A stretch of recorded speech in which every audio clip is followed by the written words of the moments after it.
Bienvenidos a una nueva edición de Code Talks for Developers. En esta ocasión vamos a hablar de LATCHAP. Esto es una prueba de concepto que mi compañero Álvaro Núñez y yo realizamos en un hackathon que realizamos en el ENPAD cada 6 meses llamado Equinox. Para explicaros un poco esto, vamos a compartir la pantalla para que veáis un poco. Bueno, aquí tienes un artículo sobre la chat que hicimos en el blog de Chema Alonso. ¿Qué es esto del Equinox? Bueno, pues en el Equinox lo que pretendemos hacer tanto en Learnpads como en Luca, todo en el área de CDO, es presentar proyectos o hacks que puedan ser interesantes, ideas que tengamos en la cabeza y que queramos llevar a cabo. Y para ello tenemos un día de competición para realizar los desarrollos.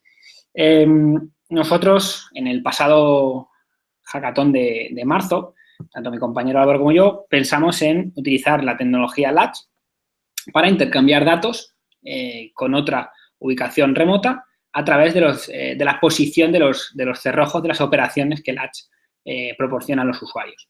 Entonces, para que se entienda fácilmente, imaginaos que queremos intercambiar una serie de bytes entre el origen A y el origen B. Entonces, para ello, tenemos 8 operaciones de Latch que interpretan o que equivalen a un byte, 8 bits. Entonces, en función de la posición que tengan esos cerrojos, la aplicación remota en la ubicación B leerá esa posición de cerrojo y lo interpretará con un carácter X, el que corresponda con esa posición de bytes. De esta forma, podríamos intercambiar información a través de las posiciones de los cerrojos de una aplicación de Latch. Entonces, pensamos en esta idea en el ámbito del data exfiltration, que es una rama del hacking ético que cada vez está más en auge en las empresas, como un mecanismo, ¿no?, para poder llevar a cabo ese tipo de pruebas, ¿no? Por ejemplo, el día de mañana nos contratan en una empresa para realizar una prueba de filtración de datos, una prueba en la que intenten sacar información de dentro de una organización para comprobar si la inversión en controles internos y en controles de seguridad que se está haciendo en la empresa para evitar la fuga de información de la empresa está funcionando correctamente, pues los auditores irían e intentarían realizar una prueba de precisamente esto, de intentar sacar información de dentro de la organización. Nosotros vimos claramente que el LATCHAP, en este caso, podría funcionar perfectamente en ese tipo de ámbitos, ¿no? Porque al final es una forma de intercambiar información a través de las posiciones de ciertos cerrojos de Latch. Además, también pensamos en, bien, estamos haciendo una filtración, estamos haciendo algo de esteganografía, podríamos decir, incluso estamos intercambiando información a través de las posiciones de los cerrojos, pero incluso antes de colocar los cerrojos en el origen, podríamos incluso cifrar esa información. ¿Cifrar cómo? Utilizando, por ejemplo, AES, ¿no? Pero para eso cifraríamos con AES el fichero o la información que quisiéramos exfiltrar hacia el exterior y después, para colocar los cerrojos, utilizaríamos base 64 para codificar esta información. Decir que, bueno, esto lo vamos a explicar en código y vamos a mostraros también un ejemplo en vivo y también vídeos que tenemos del uso de la herramienta, ¿vale? Pero al final, en resumen, tendremos una aplicación en un origen, una aplicación en un destino y tendremos 8 pestillos con una aplicación de Latch configurada, que son 8 operaciones de la aplicación, y tendremos un pestillo para decir cuándo la aplicación remota tiene que leer la información y cuándo tiene que escribir, y tendremos un pestillo para ver cuándo intercambiamos, lo que estamos intercambiando es texto o es un fichero, pues el pestillo estará 0 o 1, y tendremos un pestillo también, un Latch, para el tema del cifrado. Es decir, para saber si la información va cifrada o la información va sin cifrar, ¿no? Así que tendremos 8 cerrojos para datos, un byte, y tendremos 3 pestillos un poco de control. Saber cuándo tenemos que leer, saber cuándo estamos recibiendo un fichero o cuando estamos recibiendo algo que está cifrado. Esto es escalable. Al final podríamos ampliar el ancho de banda. En vez de 8 cerrojos, podríamos poner 16, 24, 32, 40, etcétera, ¿no?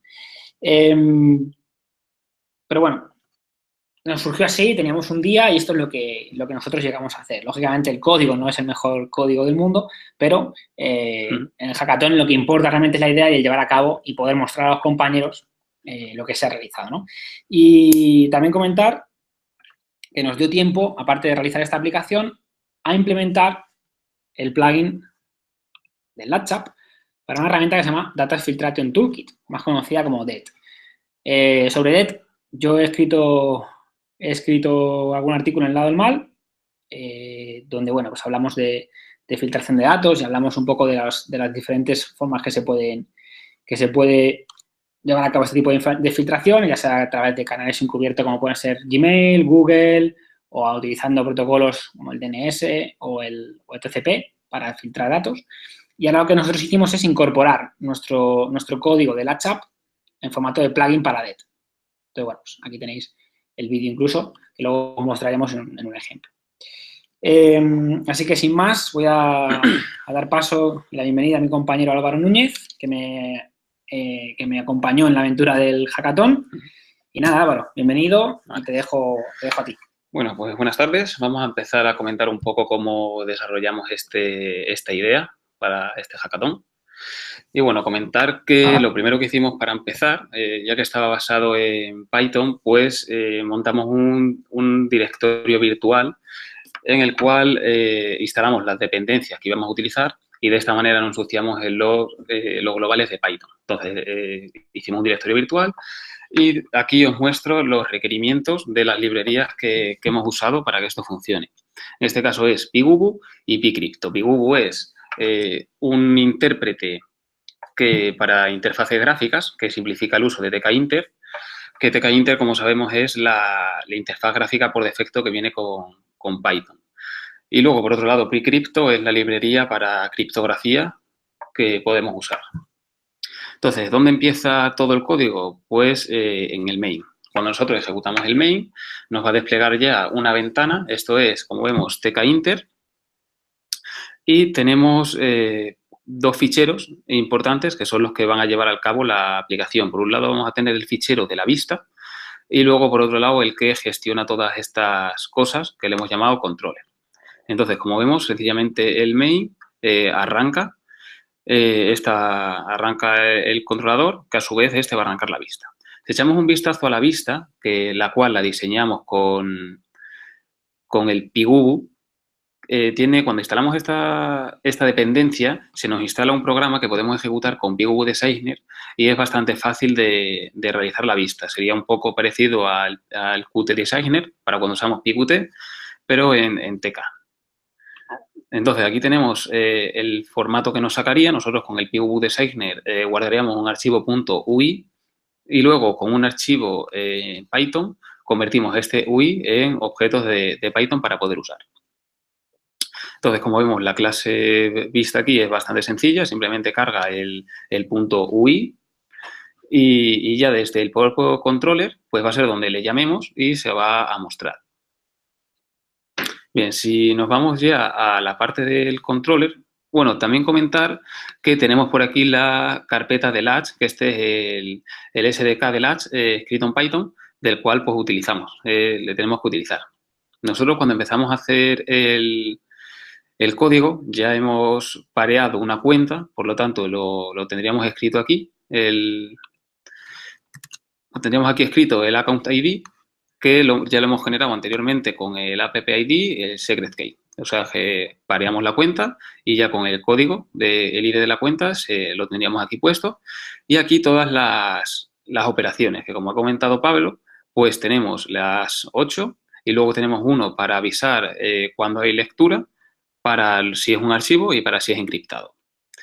Bueno, en este caso son aquí iría toda la operación. Entonces, para trabajar con esto más fácilmente, lo metemos dentro de un diccionario. Este diccionario le hemos llamado Lux y, bueno, aquí tenemos este sería la clave. En este caso hemos puesto el 0 y aquí sería el valor, que va asociado a cada operación que hemos puesto aquí, que la habríamos generado desde el panel de desarrolladores de Latch. Luego, lo que sería ya el flujo básico de la aplicación, pues tenemos aquí la clase controller, que bueno, vamos a ir entrando un poco en el código para ver lo que está haciendo. Y bueno, empezamos en el controller. Una vez que hemos definido el controlador, la primera vez que lo llamamos, se ejecuta el init. Vale, en este init ya le estamos pasando el master, eso lo estamos pasando desde el main anterior, que es el que inicia. Y básicamente esta parte del init lo que está haciendo es conectar, digamos, los elementos que vamos a utilizar, como por ejemplo el botón o la pestaña de cifrado, lo marcamos aquí, lo conectamos a alguna función. En este caso, por ejemplo, hemos conectado la tecla retorno para hacer el envío. Aquí también, como vemos, también ponemos el banner, definimos las imágenes que vamos a utilizar en el banner y también la de los pestillos. Tenemos la imagen de cuando el cerrojo está encendido y cuando el cerrojo está apagado. Y todo esto luego lo vamos a pintar sobre un objeto tipo canvas, que es sobre el cual podemos desplazar imágenes. Entonces, aquí tenemos el canvas logo, que este va a ser para el canvas que pusimos en la parte superior para poner el logo de la chap. Y luego también tenemos otro tipo de canvas, que es sobre el que ponemos los pestillos.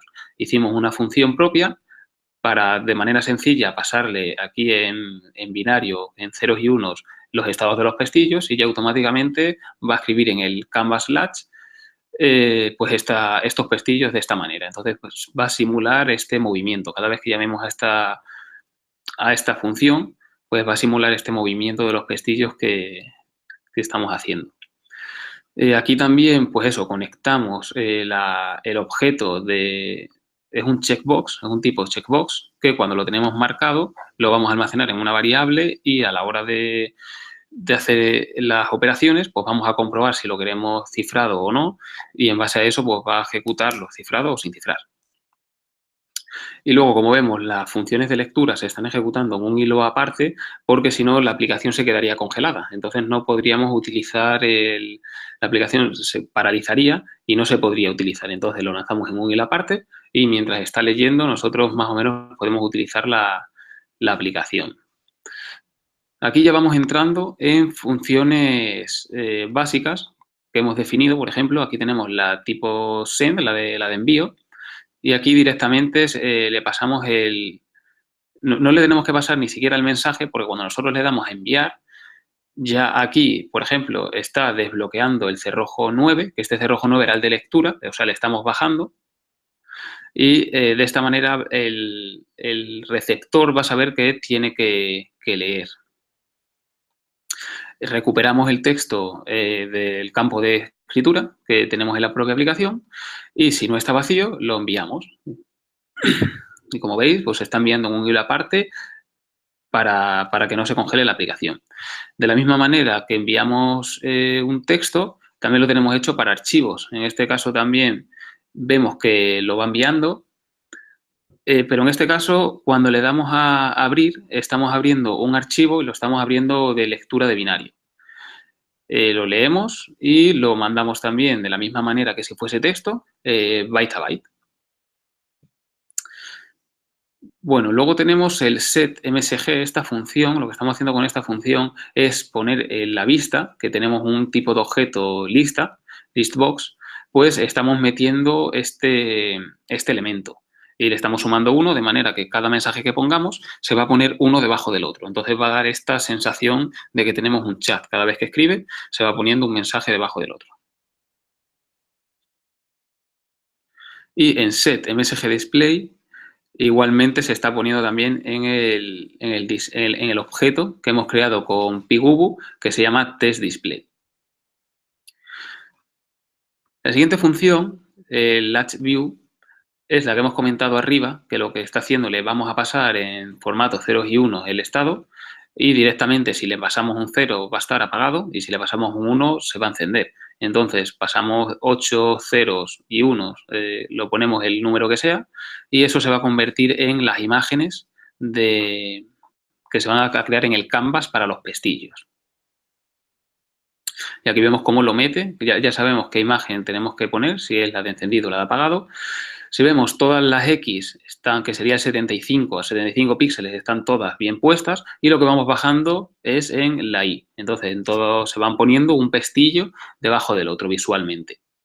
Luego, con el canWrite, la función canWrite, podemos saber si podemos escribir o no. En el caso de que estemos leyendo, pues esa aplicación no va a poder escribir. O sea, porque ya está escribiendo en ese pestillo ya se está escribiendo, por así decirlo. Luego también tenemos funciones básicas, como por ejemplo pasar un mensaje a binario, ya que luego lo vamos a tener que representar en los pestillos. Entonces lo pasamos letra a letra. Y aquí de binario a bit a bit. El bit es lo que vamos a mandar, cada pestillo representa un bit y por eso vamos de 8 en 8 mandando cada byte a byte. Y aquí pues justamente lo inverso. Cuando lo estamos leyendo pues lo tenemos que recuperar y tenemos que pasar los bits que recibimos a binario y luego posteriormente recuperamos el mensaje. Y entramos en esta función, que esta es de las principales, que es la que se encarga de todo lo que tiene que ver con el envío del mensaje. Entonces, en este caso vemos cómo la aplicación por defecto está siempre leyendo y en este momento, en el momento en el que vamos a enviar, quitamos ese estado de leyendo y nos dedicamos a enviarla. Entonces, lo primero que hacemos es verificar si tenemos el checkbox de encriptado o no y si lo queremos encriptar, pues lo vamos a pasar por las funciones de encriptado y luego ya mandaremos ese mensaje. Como vemos, estamos recibiendo el parámetro data. Entonces, le vamos a sobreescribir con la función de encriptado para cifrarlo. Y si no se lo pasamos, pues directamente no pasa nada. Le estamos pasando el texto en plano.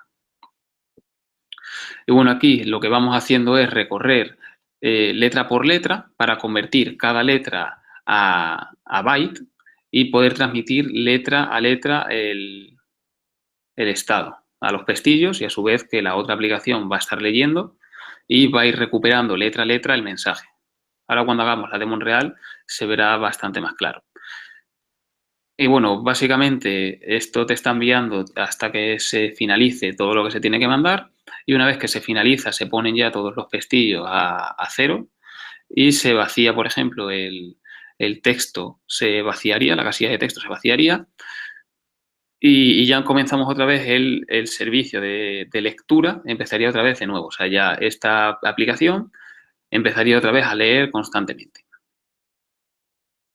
Y luego también tenemos la función de lectura, que la función de lectura pues es un while true y está constantemente leyendo. Mientras no le llegue nada, pues no va a hacer nada, va a estar pasando. Y en el momento en el que detecte el primer cambio del cerrojo que teníamos como verificación, el de lectura, pues es, oye, ya tienes que leer algo. Y justamente en ese momento, pues ya van a empezar el intercambio de mensajes y así pues van a ir transmitiendo y va a ir leyendo y va a ir recuperando byte a byte la información del mensaje.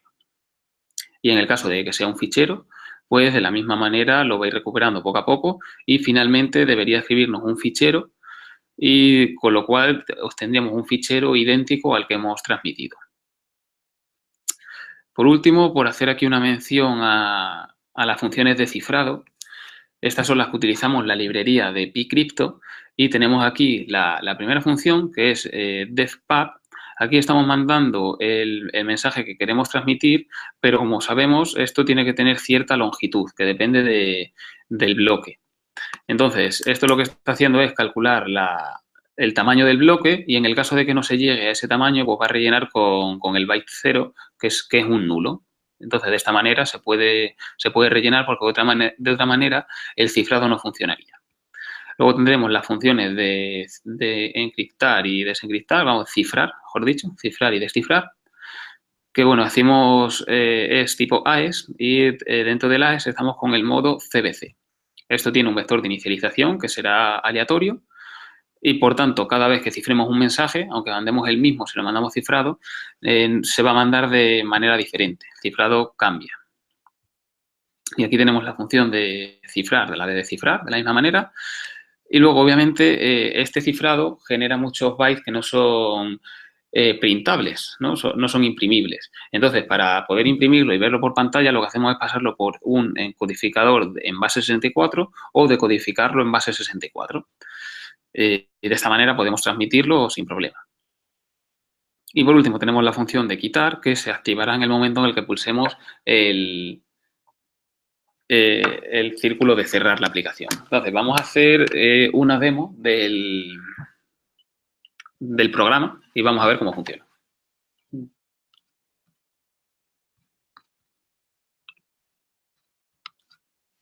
Bien, ejecutamos. Vale, aquí ejecutamos una y aquí la otra. Lo estamos ejecutando ahora mismo en la misma máquina, pero esto obviamente se podría tener uno en cada ordenador distinto, ya que se van a comunicar a través de la propia latch. Mira, aquí tenemos la posibilidad de cifrar la información que vamos a mandar. El checkbox le tenemos ahí. Entonces vamos a mandar un hola. Vamos a empezar codificando en cerrojo la H, luego la O, luego la L, luego la A. Si estuviera cifrado, si tuviéramos esto marcado cifrado, pues esta información se cifraría, ¿vale? Y se enviaría el base 64 del AES que hacemos con el que hemos cifrado previamente. Acordaros que la clave, el BSK, es compartida y son una serie de caracteres cogidos del API que ambos usuarios conocerán, porque al final están utilizando la misma aplicación. Entonces, bueno, aquí tenemos el cifrado, lo quitamos y enviamos.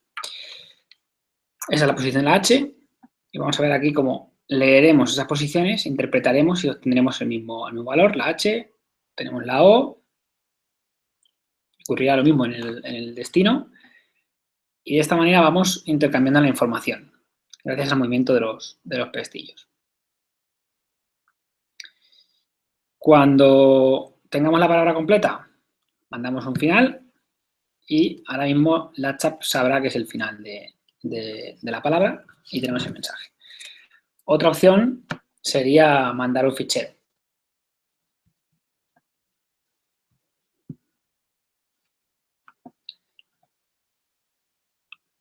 Pues vamos a ver el vídeo. Bueno, aquí vamos a repetir el proceso, como veis. Enviamos una palabra hi y, bueno, pues el movimiento de pestillos. Leemos en la ubicación remota la información, el mensaje. Ahora, la aplicación que estaba escuchando va a ser la que responda, ¿no? Simulando este tipo de chat. Sí, mensajería, sí, exacto. Entonces aquí mandamos el hi en el sentido contrario y ya veremos cómo el que al principio era origen ahora será receptor de la información.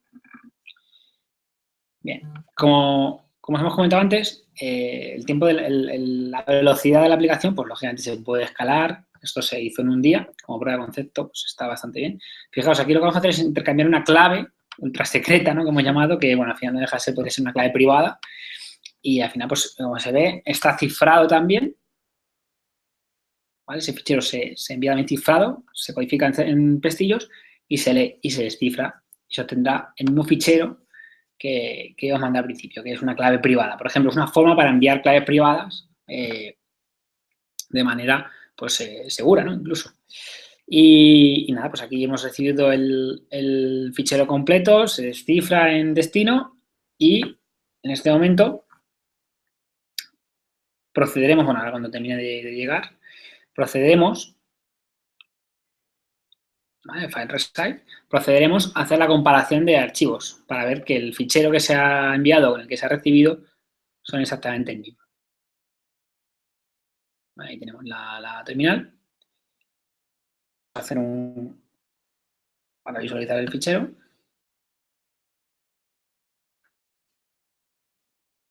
Y luego utilizamos el comando cmp para comparar ambos ficheros. El resultado es 0, o sea que es perfecto. No hay errores y es el mismo fichero. Vale, pues aquí tenemos la parte de vídeos y, bueno, para finalizar, pues, bueno, dar las gracias a Álvaro por la explicación del código y, nada, a vosotros os animamos a que participéis en la comunidad de ElevenPath, que intentéis también, bueno, pues descargar el código de la chapa a través del GitHub y, bueno, cualquier pregunta que tengáis, que nos queráis hacer, pues utilicéis la comunidad de ElevenPath para hacernos llegar esas preguntas, responderemos en esta comunidad. Y, bueno, tendréis este vídeo y todos los vídeos de los talks que estamos haciendo en la serie de Code Talks for Developers en el canal de YouTube de ElevenPath y cualquier pregunta, pues aquí estamos para responder. Así que nada, Álvaro, un placer. Gracias por estar con nosotros esta tarde y nos vemos en la próxima. Un saludo. Saludos.